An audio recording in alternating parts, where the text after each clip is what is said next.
Blah. Y'all already know what it is. Your boy Yaakov, what it do? The outlet to reality, the holders podcast in Vegas and Chicago. What up? This is the place where you want to hide from your drama or maybe hide from your baby mama. Aha, just kidding. Thank you for staying tuned. Don't forget to like, share, comment, and subscribe. Ching. And today we have a very special guest who's my best friend, who's my sister. And give it up for Noor. What's up, Hi, girl? everyone. Hey, David. Hey. I gotta say, I'm gonna share a little story. We got connected, right? So Yeah. pretty much my mom and Noor's father, they were very close, back in the days. And Noor used to come every summer. Every vacation, she'll come through, hang out with us for the summer. And you could tell she had so much fun. She got along with my mom. She got along with everybody. And and then later in life, my mom took her in. She's like, Noor, I got you. You're gonna be my daughter. And when I found out, I was like, dang, that's good, mom. Noor, she good people. And so it was a beautiful transition. I gotta say this real quick, how genetic works. I didn't believe it, but this is crazy. So Noor, I'm gonna be honest, but your father did the same thing you did when he got ready, or what he did. I don't think my mom ever told you this, but he would sleep all day and he would stay up in the attic. He would come down, make eggs, and be on his computer the whole day. This is kind of how you kind of started when you moved in. You'd be at Yeah. and it's weird because y'all never lived together. And then my cousin, one of my cousins lived in my house. If he got mad at any of us, he would stay in his room. Where Stella's room used to be? So he Mhm. would stay there and he would just not talk to us for 2 days, lock the door. And it's weird because he did the same as his mom. His mom did that. She got mad and they didn't live together. That's the crazy part. So Yeah. that, It's really, like some of the things you pick up, even if like you haven't been around them, it's like you're just conditioned to react to certain things a certain way. And a lot of like the stuff your mom has told me about your dad, like he would like his alone. I mean, my dad. uh, Got confused there. But like he would like to, have his alone time. He would like to cook, but very like once in a blue moon. It wasn't like an everyday occasion, but when he would cook, he would go all out. And like you said, like we never really lived together, but I feel like these are things that I naturally like grew into. And it's really nice for me to have people that are closer to my father than I am to like notice these things and then tell me about them, because then I'm able to kind of like piece together my identity and I'm like, oh, so like that's where that comes from. yeah, it's crazy. It's crazy. I never thought it was real, and I was like, dang, that's real genetics, real. You know what I'm saying? Oh And I man. guess my dad had this thing where he would always be like twisting his hair. So I have like I get my hair from my dad. My mom has very straight hair. And everywhere, like if he's stressed, he's confused, or he's just bored, like he wants to fidget, he would just take a curl and be like twirling it around his finger. And I always catch myself doing that. Like if it's either I shake my leg, or if not my leg, then my hair. If I'm talking to somebody, I play with my hair. If I'm at a red light, I go to my hair. Like it's just, I don't know. It's kind of crazy, like how much the older you get, you realize you're becoming your parents. Yeah, for sure, for sure. That's crazy, girl. Now, please tell my people a little bit about your background. What was your major? What school you went to, and how was that life? Going to college, right, and transitioning to the real world. You know what I'm saying? So Yeah. how was that? So I would say I'm the first in my family. I'm the eldest daughter. And I'm the first in my family to really have that experience of going to school, because my background, I'm Middle Eastern, and it's very common there for girls, even if you do get an education, the lucky ones that do, you go to school, get your degree, then you just transition into being a housewife. Like it's your role is to be a wife and to be a mother. And I had the privilege of growing up in America where women are encouraged to do whatever they want. And so I was very lucky to get my education. I went to Arizona State University. I started off as a nursing major, and then I was like, no, this is not for me. And it was kind of hard to break that to my family because, traditional families, it's either doctor, lawyer, engineer. Like you only got three options. And I was like, well, I don't see myself in any of those options.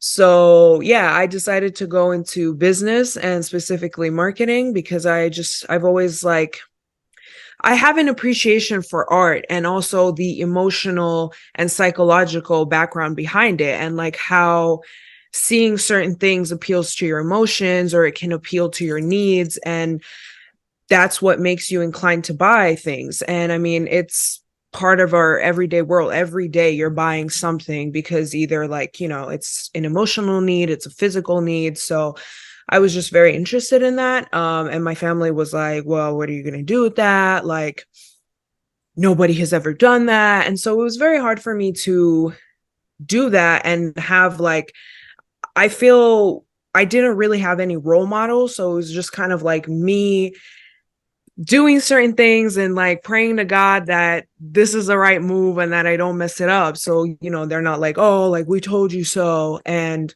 yeah, I mean, so far I feel like it's worked out. I've taken a very like weird path, but I always say like, that saying like it's about the journey, not the destination. That's what I really feel like life is truly about. Cause I mean, once you get the job, it's like, all right, what's next? It's not really about the job. It's about the people you meet on the way there, the lessons in life you learn, the stuff you learn about yourself. Like that stuff is invaluable and you can never be taught that in school. So, yeah, I think college it was a very good experience for me because I grew up in a very strict household where it was like, we only do things a certain way. We've been doing it this way for years. Our ancestors did it this way.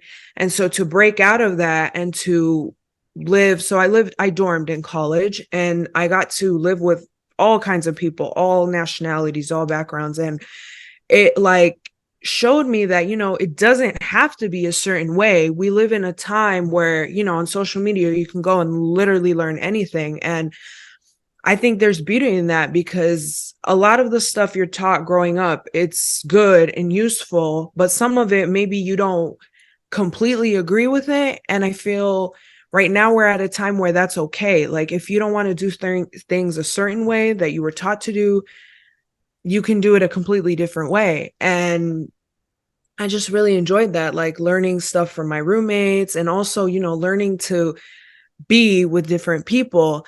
And that's something I also learned, like with your mom's house, like it's just we are constantly around different types of people that maybe like in the street or like somewhere in public, I would never choose to interact with, but having the opportunity to interact with them there's always like something to learn from it. And it opens your eyes to see the world beyond your own perspective, to like, get a glimpse of it from somebody else's eyes.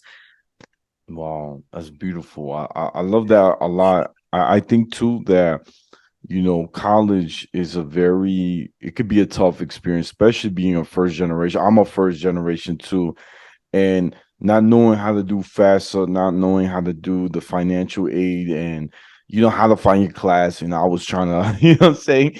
It Yeah. it could be overwhelming, especially if you're full time. It's a lot of studying. People think it's easy, but it's not. And I had to show them like, look, I'm at school all day, and it's no joke. Like my family used to pick on me. They're like, "You're not really at the library." I'm like, "Yeah, I am. I'm actually studying like the whole day after school. I'm studying." They're like, "Nah, you probably partying." I'm like, "Nah." I'm like, "I gotta get my work done because this is my life. This is where I'm building my legacy." And then, one thing I gotta say too, speaking about my mom and her house, one thing that I thought was beautiful, that a memory I could share, is that my mom would have her Shabbats every week. And even for your father, even for you, it was a different, like, to see different experience. You know what I'm For saying? And I thought it was so cool that, my mom, she respected your faith. She respected everyone. She never judged you, which I think that's how it's supposed to be. And she would just say, "Here, come, I want you to see this. I want you to be a part of," right? She never forced us, to do something we didn't want to do, which I really love. And my mom's a really strong person. When I was living at that house, I used to, no lie, as a teenager, I used to hate it because we had like 16 people living in the house. And I told my mom, I said, "Mom, I never have my own room. I have to share. I don't like it." And my mom said one thing that I never forgot till this day. She said, "All the people that are in the house is teaching you a big moral lesson, is how to deal with people, different personalities. So that yeah. way you're ready for the real world in the streets." And my mom said that's a valuable lesson you can't learn from a book or psychology. Not even a like college class can teach you that. Yeah, you mix with these students, but it's for an hour, 30 minutes, whereas living with people, like, you see the real them at all times. In class, I feel like, okay, you have some etiquette. You're like, all right, like, I'm not gonna sit in this person's chair because they've been sitting there the whole semester. Whereas, like, in a house, people get more comfortable and they start showing their true colors, and you kind of have to learn to navigate that. Yeah. Oh yeah, for sure, for sure. And it's not easy. I ain't gonna lie, it's not easy. Yeah. I was having a real deep talk with Noor when I was in Chicago like 2 weeks ago. I told her, "Look, girl, the moment you move out, you're gonna feel this peace. Like you're gonna feel like, dang, great." You know what I'm saying? It's like that fire. Because once I actually moved out, my relationship with everyone was a lot stronger, was a lot better. And I feel like, and be this strong, independent woman. And my mom loves you so much. I was just talking to my mom like the other day. She was like, "Oh my gosh," my mom gets so dramatic, just like me. She'd be like, "Oh my gosh, Noor is so good to me. I love her." And she starts crying on the phone. I said, "Mom, you don't have to cry, because then you make me get sad." You know what I'm saying? And so it's funny because my mom, she has a good heart for you. She loves you so much, Noor. Like, no lie. Um, Yeah, I honestly, it's just so crazy to me how life works, because I remember as a teenager, like, I would just pray to be adopted. I was like, it was like I was waiting for like an angel or a savior. I grew up in a rough household, and so it was like, I would daydream about escaping it and finally getting out of this environment. And it's crazy how life works, because the moment I turned 18, so a little background, like, your mom actually met me first time was when my parents were still together. We were living in Chicago, and your mom came over to the house, and I don't remember this because I was 3 years old, but Martha and your mom met me, and then we never spoke again. I grew up, did my thing, whatever. I moved to Arizona. And then when I was 18, somebody messages me on Facebook, and she calls me and she's like, "Oh, I know you from when you were 3 years old." And I was like, "Well, I was three. Like, I don't remember that." And then she starts talking to my mom, and my mom kind of reminds me, she's like, "Yeah, when we were at the apartment, they would come and visit us, yada, yada." So, I was like, all right, like, my dad only had a couple friends. So it was like, I kind of remember. But then your mom offered me to like come out to Chicago for the summer, and I hadn't been since we last lived there, which was like probably over 10 years ago at that point. So I was like, yeah, I want to come to Chicago. And it was so much fun. And I always felt like they were family. And even though, like, so I speak Arabic, your family speaks Spanish, it was like a completely different culture, language, everything. But I felt so welcomed, and I felt like I was part of that family. And at the time, it was what I needed. And like, your mom just, I don't know, she loves me so unconditionally. Like, she flew out for my graduation, and I remember when I was 18, so it was the summer before I started college, and she helped me like get all my things for my dorm. We were so excited. Like she was like, this is a new chapter for you. I'm so excited. I can't wait till you're finished. And I never thought she was going to stick out the whole journey with me, but then we got to the fourth year, I graduated. She's like, all right, well, I'm flying out for your graduation. I was like, really? And she's like, yeah. And then, sure and behold, like on my graduation day, she comes, she's crying at my graduation. We're all crying. My mom's crying. And like, it was just a really beautiful moment to like see my mom and your mom cry together and share that moment. And I just like, I felt so loved. I was like, both these two women like have my back and are like rooting for me. And it was, yeah, it was such a beautiful moment for me.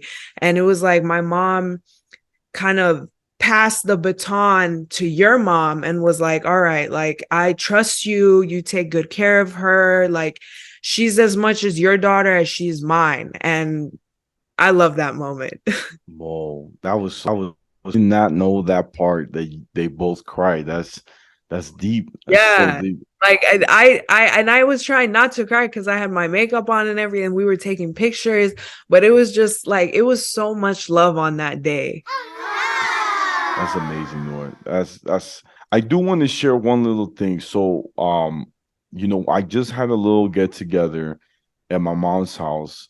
I came back from Chicago just for like 2 days, real short. And I The trip hadn't up when you're in town. right, you already know. So I invited all my friends. It's funny because that night, very diverse group. We had Yeah. bunch of Jewish people from all walks of life, Filipino, black and white. We had me, being Latino, and then we had all my Muslims friends all together, breaking bread together. And we had my one of my Literally close breaking bread because we had pizza. yeah, no, for real. And we had my friend Gabby, my friend Amira, and it was so nice because I told you, Noor, I said, Noor, I want you to talk to Amira. I think you're gonna like her. She's a very strong, successful woman. I think you need someone like that to push you, and it's Yeah. nice to have a woman who's young as well, who's motivated, and you're like, okay, I'll give it some time. Let me see. I gotta feel the vibe. I gotta feel the vibe. And I want to hear what was your perspective on that night? Like, what did you feel with that whole, I guess, atmosphere? Yeah. So I would say, like, personally, I feel I'm an extroverted introvert, so I really like to keep to myself, but occasionally every once in a while I like come out of my shell. I kind of need to be pushed, and I feel like you're a very good pusher. So I was like, "Oh, I'll just say hi to everybody and then I'm gonna go to my room, whatever." And when I started talking, I was like, "Okay, like these people are cool. Like I'll stay for a while." And then next thing you know, it's like 4 o'clock in the morning and we're still talking. And everybody had like left at this point, but it was still a group of small people. And it was just really nice to have. I feel like everyone was very open that night. And I hate small talk. I cannot do small talk. That's why I feel introverted, because it's like I'm not about to have some bullshit conversation. Oh, how's the weather? How was your weekend? Blah blah blah. Like I want to know what makes you you. I want to know like your traumas, your soul, like. And I feel like it was beautiful that night because we all just like were open. And I mean, a lot of us like were sober. We didn't even have any drinks. So it wasn't, oh, we were drunk. No, like we were just having a real conversation and we were being human. That's what it felt like. Like we were sharing our pain and talking about what's the takeaway from this pain? Like, what did we learn from this? Like, yeah, it sucks that, you don't get to pick your parents and you don't always have the best upbringing, but I feel like ultimately it's up to you to decide what kind of person you want to be. And that night, like the girls you introduced me to, Amira and Gabby, like I was just blown away by how strong they are and how like incredibly well put together they are despite everything they've been through in their life. Like, we look at people surface level and you're like, oh, like they're dressed nice. Oh, like they must be well off. Their parents support them, whatever, whatever. But really, you don't know that. Like maybe somebody parents like are deadbeats and they had to piece themselves together and have everything built for themselves, and so it was nice to like get to know them beyond just the surface level of, oh, she's a really pretty girl. Like it was, you got to see what made them them, and I really thank you for introducing me to those people, because I could have either went to sleep and just went on with my life, or I gained some knowledge that night. Like I really felt Amira taught me like so many things in just that short, like 30 minutes about like finances, things that I didn't even know. And like, I'm a business major. They should have taught me that in college, but nobody ever taught me that. And so I feel like all the connections, and your mom taught me this as well, is like, you need to meet all these different kinds of people in life, because if you kind of just stay with people that are similar to you and do the same things that you do, you're never really going to grow, because you're just choosing people that are like you and support your already existing ideas. Whereas when you meet different people, they have the like power to open you up to a new idea that maybe you didn't even consider. Whoa. Dang, my mom she's throwing knowledge. I didn't know about that part, but it's very true because look at this. Ann and Tom, right, who are very close, to me, my mom, and they even know you knew her. So I love about them because they're tough on me because I'm like their adopted son in a way. They're very successful people, having their own business, and I love that they're hard on me. Like they always tell me, look, you got to do this. I need you to work on this. And I need that. Sometimes it hurts when people are real with you, but that's how you grow. And that's Yeah. the real love, when they're tough on you because they care about you.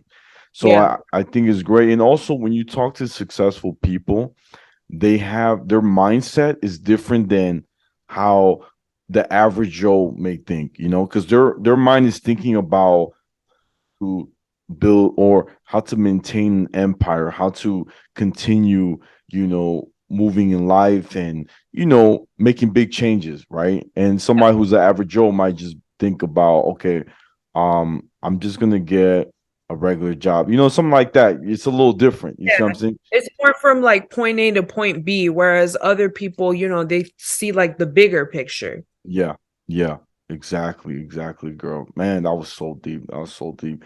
Now, I do want to say, Noor, what about any other memories do you have with my mom that stands out that you could remember? Maybe two or three stories you could think of, like at the house. All right. So I actually talked about this the other day. So I grew up very strict household, like was never allowed to drink, never allowed to anything, basically. So when I moved out with your mom, in Hispanic culture, it's a very big part drinking. And I had never been around alcohol, never been exposed to that. So obviously I didn't know how anything works. So I remember New Year's, you invited me to your place. We had a party. I didn't know you can't mix. So I was like, whatever's in front of me, I'm drinking it. And I had too much to drink, got a little bit crazy. I honestly don't remember. Like I just drank way too much. That's what I know. And I did some stupid shit. And your mom was very mad at me, rightfully so. But at the time, I was young and dumb, and I was a very, like, I'm gonna do what I want to do and I don't care what you have to say. And so she was yelling at me, she was mad at me, she was trying to teach me, but at the time I just, I was embarrassed and I didn't want to be told, oh, you're in the wrong. So I was like, no, no, no, I'm not going to take any of this. But now looking back at it, I realize your mom was just trying to make me realize, like, hey, this is something that you can have fun with, but you got to know your limit. And I really feel like your mom did teach me that, because after that point, like, she would still let me drink. It wasn't like, oh, well, you can't do that ever again, because that would only make me want to do it more. But it was like teaching me how to do it in a controlled way and in a controlled environment. So, she would let me drink at the house. And because, at the house, like, I know I'm safe. My bed's right upstairs. Like, nobody's going to hurt me. So I feel like I learned to control myself and my limit, and that drinking is about having fun. It's not about, oh, how many like glasses can I take down. It's not a race. It's about having fun, and also learning how to say no. And it is very tempting, being in a house, because we always got liquor in the house. There's always some liquor in the fridge. And kind of, looking at that and being able to tell yourself, like, well, I don't have to drink tonight. Like, so I feel like I learned a lot for myself from that experience of, coming into a house that had that and having the temptation there, to now being able to tell myself, well, I know I could if I wanted to, but I don't have to. Wow. And trying to think another experience. While you're thinking that one, I do want to add one thing. Yeah, The go ahead. first part of the story. So pretty much, this is a very famous story I want to share in the Midrash, in the Jewish stories in the Torah. It talks about Noah. He was one of the first people to actually make wine or liquor. And there's a story where he actually makes a pact with the devil, and they actually mix this in this pot.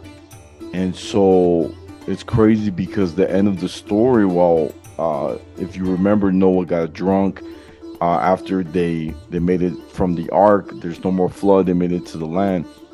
The end of the story shows that when Noah drank, if you drink one cup, it says, or like let's say a shot, you feel like a lamb. You're so chill. You're like, man, I feel good. You drink two cups, you feel like a monk. You want to dance, And then when you drink three cups, you feel like a lion. You feel like you're the king of the world. No one could touch you. Oh, he looked at me. I got to fight back. The last cup, you actually feel like a pig because you going up. So it's a very interesting how it's an ancient a moral lesson about liquor. Yeah, So I wanted to share that because it's a little it I connected actually didn't with. know that. Yeah. It's a very strong a story. I'll send it to you, but it's shocking like how it can apply to life. With control. You're Yeah. saying, you know. Yeah, I would now I definitely like to stay in like the monkey zone, somewhere Okay. between the monkey and the lamb.